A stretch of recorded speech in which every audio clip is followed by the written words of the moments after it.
Haydi gelin bugün misafir edeceğimiz konumuz olan Kırımlı Aziz Bey'i tanımaya başlayalım efendim. Tabii ki görsellerimiz de hazır. O görselleri de sizlere ileterek tanımaya başlayalım inşallah sizlerle. Tabii ki biz Kırımlı Aziz Bey olarak biliyoruz kendisini. Türk Kızılayı için, kimya için, tıp için önemli bir münevver, önemli bir kişilik. Onu sizlerle beraber tanıyacağız. Biz Kırımlı Aziz Bey olarak biliyoruz dediğim gibi. Ama ismi tam olarak Kırımlı Aziz İdris Bey olarak geçiyor. Tabii ki de ünvanları da var kendisinin. Doktor Miralay Kırımlı Aziz İdris Bey. Onu tanıyacağız sizlerle beraber efendim. Tekrar hatırlatıyorum, yayınımızı paylaşmanız ve yorumlarla bize eşlik etmeniz bizi sevindirecek efendim. Kırımlı Aziz Bey 1840 yılında dünyaya geliyor efendim. Kırımlı Aziz İdris Bey'in babası İdris Efendi'dir. Bahçesaray'dan ailesiyle birlikte diğer Kırım Tatarları gibi ak topraklara 1839'da gelerek İstanbul'a yerleşmişler. Aziz Bey 1840 yılında İstanbul'da dünyaya gelmiş efendim. 15 yaşında geldiğinde 15 Ağustos 1855'te o zamanın en prestijli kurumlarından olan Mektebi Tıbbiye-i Şahane'ye girmeye hak kazanıyor Kırımlı Aziz Bey efendim. Aziz Bey'in bu okulda geçirdiği yıllar ve kendisinde doğuştan var olan zekası ve yetenekleri ile ileride yapacağı hizmetlere büyük kaynak teşkil ediyor bu okulda okumuş olması ve buradaki tecrübeleri efendim. Kırımlı Aziz Bey bu okulda aldığı eğitimin sonucunda 1866 yılında kol ağası rütbesiyle askeri doktor olarak mezun oluyor efendim. 20 Ağustos 1866'da ise Mektebi Tıbbiye-i Şahane'de iç hastalıkları asistanı olarak akademik hayatına başlıyor.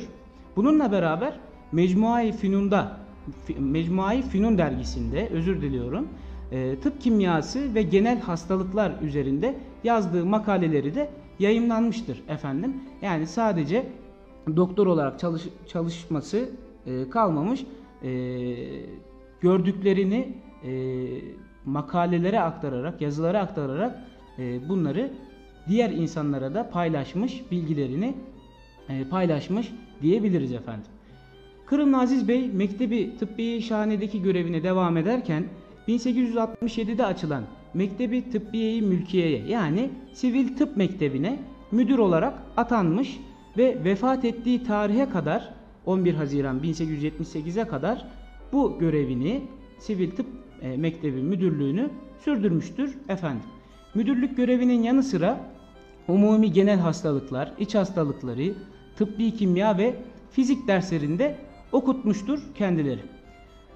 Miralay Kırımlı Aziz İdris Bey Türkçe tıp eğitimi için büyük çabalar göstererek 3 Mart 1867'de kurulan Cemiyeti Tıbbiye-i Osmaniye'nin kurucuları arasında yer alıyor efendim. Yani sadece Türk Kızılayı Hilal-i Ahmeri içinde bir yönetici, kurucu vasfı yok efendim. Farklı cemiyetlerde de görüyoruz kendisini. O çalışmalara da her daim katılmış ve daha çok tecrübelerini aktaracak cemiyetlerde bulunmaya çalışmış kendisi efendim. Ayrıca Cemiyeti Tıbbiye Osmaniye'de 3 dönemde başkanlık görevini yürütmüştür efendim. Miralay Kırımlı Aziz İdris Bey. Kırımlı Aziz Bey'in faaliyet gösterdiği bir farklı cemiyet de dönemin Tıbbiye Nazırı Marco Paşa'nın başkanlığında 11 Haziran 1868'de kurulan Mecruhin ve Mardayı Askeriyeye İmdat ve Muavenet Cemiyeti. Yani kısaca anlayabileceğimiz şekilde söyleyecek olursak Osmanlı Yaralı ve Hasta Askerlere Yardım Cemiyeti'ni kuranlar arasında yer alıyor kendisi. Aziz Bey, Marco Paşa, Doktor Abdullah Bey ve Serdar Ekrem Ömer Paşa ile Kızılay'ın çekirdeğini oluşturan bu cemiyetin kurucular arasında görüyoruz ve cemiyetin ilk başkanları arasında da kendisi yer almakta. Demek ki efendim Hilal-i Ahmer'e giden yolda Osmanlı Yaralı ve Hasta Askerlere Yardım Cemiyeti temel taş olarak karşımıza çıkmakta. Yorumlar var mı diye hemen şöyle bir duracağım. Yorumlara bakacağım. Yalçın Tuna bizlere el sallıyor. Efendim sevgilerimizi iletiyoruz Yalçın Tuna'ya. Bayram Deniz, Kırımlı Aziz İdris Bey, çok değerli bir konu hazırlamışsınız. Yine tebrik ediyorum sizleri gençler. Özellikle Kızılay'ın kuruluşundaki katkıları büyük demiş Bayram abi de bizlere. Bayram Deniz'e de bu yorumu için teşekkür ediyoruz efendim. Başka yorum var mı? Hemen bakıyorum. Çünkü yorumlar bizim için kıymetli. Başka yorumumuz yok ama yorumlarınızı bekliyoruz. Devam ediyoruz Kırımlı Aziz Bey'i tanımaya.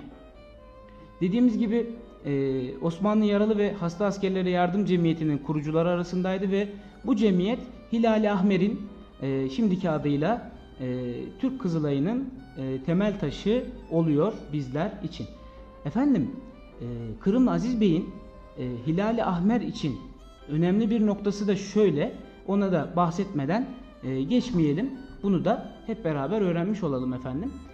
Kızıl Haç'ı Osmanlı İmparatorluğu'nun benimsememesinin sebepleri arasında ambleminde kullanılan haç simgesinin Hristiyanlığı çağrıştırdığı gerekçesi en başta gelmekte. Kırımlı Aziz Bey de bu doğrultuda Hilal-i Ahmer'in yani Türk Kızılayı'nın beyaz zemin üzerinde kırmızı yarım aylı bayrak amblemini kullanması yönünde mücadele etmesi ve sonunda bu fikrinin benimsenerek Kızılay'ın bugünkü ambleminin oluşmasını sağlıyor kendisi efendim. Bu sembolün ortaya çıkmasında ve kullanılmasında Kırımlı Aziz Bey'in parmağı, mücadelesi, çalışmaları var efendim. Bunu da söylememiz gerekiyor. Çünkü çok iyi biliyoruz Türk Kızılayı şu anda hayatımızda çok önemli bir yere sahip. Hem yardımlar konusunda hem de insanlar için en önemli nokta kan tedariği konusunda çok büyük çalışmaları olan Türk Kızılayı'nın başlangıcında işte bir Kırımlı'nın izini görebiliyoruz. Bir Kırımlı münevvere rast geliyoruz. Bu çok güzel bir şey. Bunda gururlanmak hakkımız diye düşünüyorum efendim.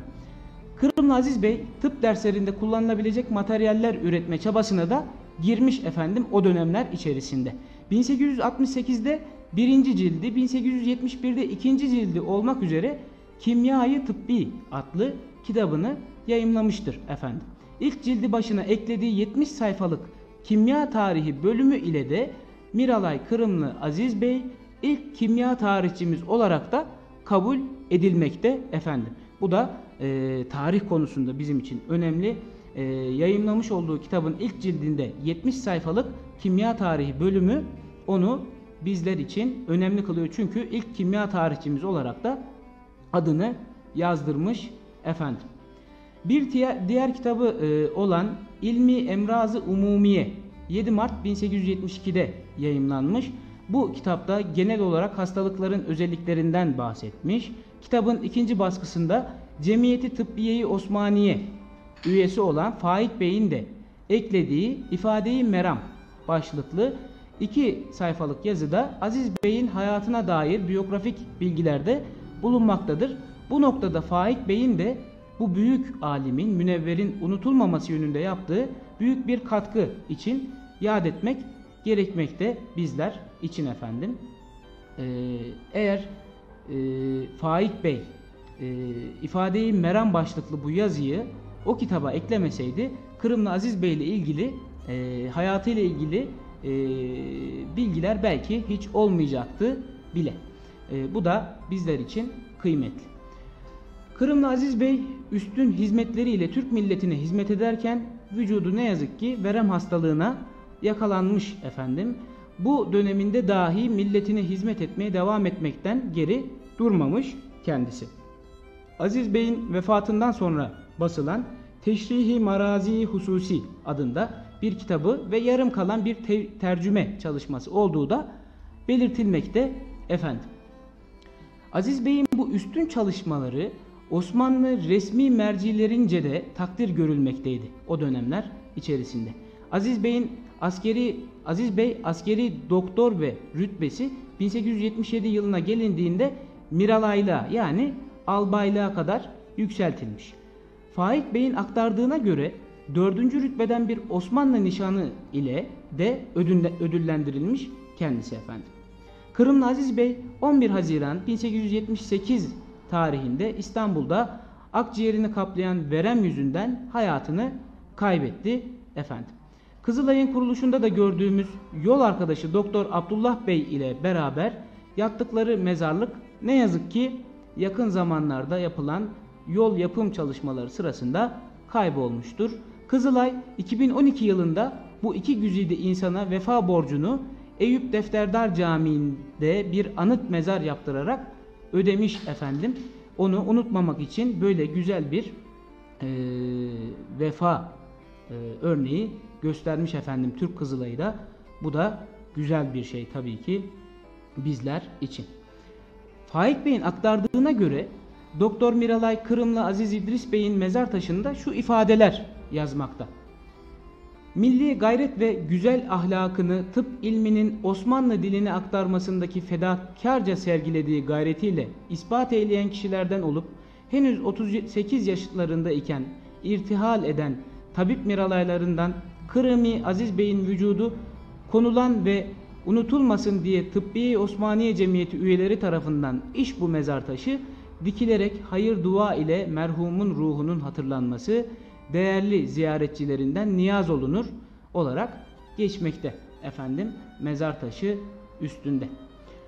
Aziz Bey bütün hayatı boyunca Türk milletinin gelişmesi için çalışmıştı. Hastalığa yakalandığında bile çalışmaya devam etmiş, vefatının arkasında yarım kalan çalışmalarını bırakmıştı kendileri efendim. Bu bilgiler ışığında Kırımlı Aziz Bey'i anlatmaya çalıştık sizlere, dile dökmeye çalıştık, yad etmeye çalıştık efendim. İnşallah verimli olmuştur, İnşallah yerine ulaşmıştır efendim. Gerçekten Kırımlı, Kırım Türk'ü insanlar hiçbir zaman boş kalmamışlar, boş durmamışlar efendim. Çalışmaya, vatan için, insanlık için, üretmeye, çareler bulmaya her daim uğraşmışlar, gayret göstermişler. İşte bir örnek yine karşımızda Kırımlı Aziz Bey efendim. Video partimizden bir yorum var. Şeref Sert, hayırlı akşamlar, iyi yayınlar diyor bizlere. Teşekkür ediyoruz Şeref Sert'e. Mürüvvet ablamız da bizlerle beraber. Mürüvvet Güney Çakıl, hayırlı akşamlar, iyi yayınlar gençler diyor bizlere. Teşekkür ediyoruz Mürüvvet ablamıza da. Garip Kul, Ali Uzun, Ali İnce bizlere el sallıyor efendim. Diğer video partimizden gelen yorumlardı bunlar. Biz de bol bol selamlarımızı gönderiyoruz kendilerine efendim. Yorumlarınız bizim için önemli. Yorumlarınızı bekliyoruz efendim. Kırımlı Aziz Bey'i tanımaya gayret gösterdik sizlerle. Tabii ki sizleri sıkmadan, yormadan, böyle güzel bilgilerle, kısa bilgilerle Kırımlı Aziz Bey'i yad etmeye çalıştık. Tabii Kırımlı Aziz Bey ile alakalı bir de videomuz var efendim. Çok kısa bir video.